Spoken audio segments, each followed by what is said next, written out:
ठाकरेंनी केलेल्या आरोपांचा धागा पकडून राज ठाकरेंनी देखील आता निवडणूक आयोगावरती हल्लाबोल करायला सुरुवात केली आहे। आज मुंबईमध्ये पार पडलेल्या मनसेच्या पदाधिकारी मेळाव्यामध्ये राज ठाकरेंनी निवडणूक आयोगावरती काही गंभीर आरोपही केले। महाराष्ट्रामधल्या मतदार यादीमध्ये तब्बल 96 लाख खोटे मतदार घुसवले गेले असा एक मोठा दावा आणि गंभीर आरोप राज ठाकरेंनी केलाय।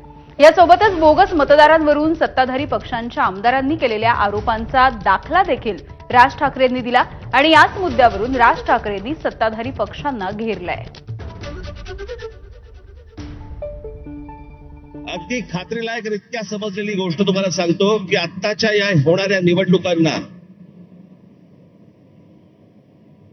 त्यांनी 1 जुलैला यादी बंद करून टाकली।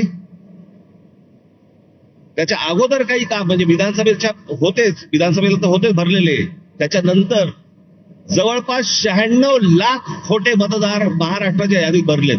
मुंबईमध्ये असेच 8, 8.5 लाख, 10 लाख, ठाण्यामध्ये असेच 8, 8.5 लाख, पुण्यामध्ये भरलेत, नाशिकमध्ये भरले, प्रत्येक शहरांमध्ये प्रत्येक गावागावामध्ये भरलेले आहेत। निवडणूक आयोगामध्ये घोळ आहे, निवडणूक आयोगाच्या यादीमध्ये घोळ आहे। हे बोलणारे कोण आहेत? आता आम्ही तर आहोत।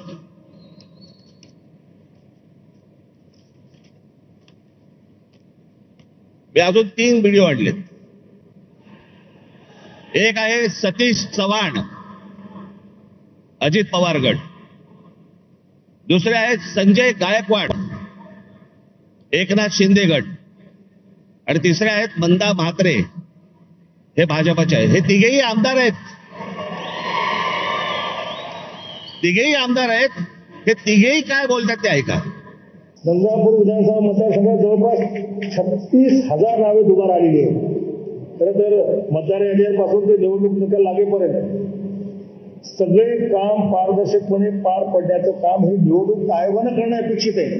काल महाराष्ट्र राज्याचे निवडणूक आयोग दिनेश वाघोले साहेबांना मी फोन केला की अशा प्रकारचे बोगस नाव आहे आणि काही 30-30 वर्षापासूनचे लोक इथे राहून गेलेत, अधिकारी राहून गेलेत, त्यांचे देखील नाव तसेच आहेत आणि मृत्यू झालेले देखील।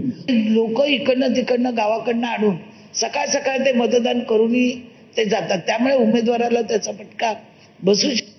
अशा प्रकारच्या निवडणुका जर होत असतील तर हा संपूर्णपणे या महाराष्ट्रातल्या आणि देशातल्या मतदारांचा अपमान आहे। तुम्ही मत द्या नाही तर नका देऊ। मॅच फिक्सिंग झालेलं आहे, मॅच सेट आहे। हे कोणत्या प्रकारचं षडयंत्र, ही कोणत्या प्रकारची लोकशाही आहे? आणि नंतर सांगायचं नाही नाही ह्यांचा एकही आमदार निवडून नाही आला, ह्यांचा एकही खासदार निवडून नाही आला। अरे येईल कसा? जर मतदार याद्यांमध्ये तुमची गणितच जर समजा सगळी सेट करून ठेवणार असाल, तुम्ही मतदान करा नाही तर नका करू। रिझल्ट अगोदर ठरलेला आहे। हे ज्या निवडणुका घ्यायचं म्हणतायत ना, हे जोपर्यंत ही मतदार यादी पूर्णपणे स्वच्छ होत नाही, सर्व राजकीय पक्षांचं समाधान जोपर्यंत होत नाही, तोपर्यंत या महाराष्ट्रामध्ये निवडणुका घेऊनच दाखवा। या महाराष्ट्रातल्या निवडणुका शांततेने पार पाडायच्या असतील, पहिली ती मतदार यादी स्वच्छ करा। कोण सत्तेवरती येईल आणि कोण पराभूत होईल याच्याशी मला कर्तव्य नाही, पण जे मतदान होईल ते खरं होईल, या दृष्टिकोनात निवडणुका झाल्या पाहिजेत। तर राज ठाकरे यांनी उल्लेख केल्याच्या नंतर भाजपच्या आमदार मंदा म्हात्रे यांनी नेमकी काय प्रतिक्रिया दिली बघूयात।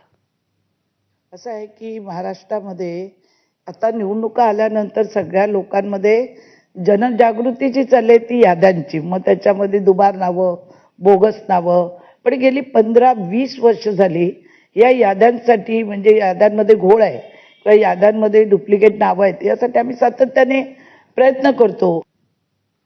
तर राज ठाकरे यांनी जे आरोप केले या आरोपांच्या नंतर आता महादेव जानकर यांनी देखील प्रतिक्रिया दिली आहे। आज राज ठाकरे सुद्धा म्हणाले की तुम्ही मतदान करा किंवा नका करू, मॅच फिक्स आहे। खरंच मॅच फिक्स असते? नाही आहे ना, हो ठरलेलं आहे, बरोबर आहे। राज ठाकरेच्या त्या वाक्याशी मी सहमत आहे। राजसाहेब बोलतात ते योग्य बोलतात। आज राज ठाकरे सुद्धा म्हणाले की तुम्ही मतदान करा किंवा नका करू, मॅच फिक्स आहे। खरंच मॅच फिक्स असते? नाही आहे ना, हो ठरलेलं आहे, बरोबर आहे। राज ठाकरेच्या त्या वाक्याशी मी सहमत आहे। राजसाहेब बोलतात ते योग्य बोलतात।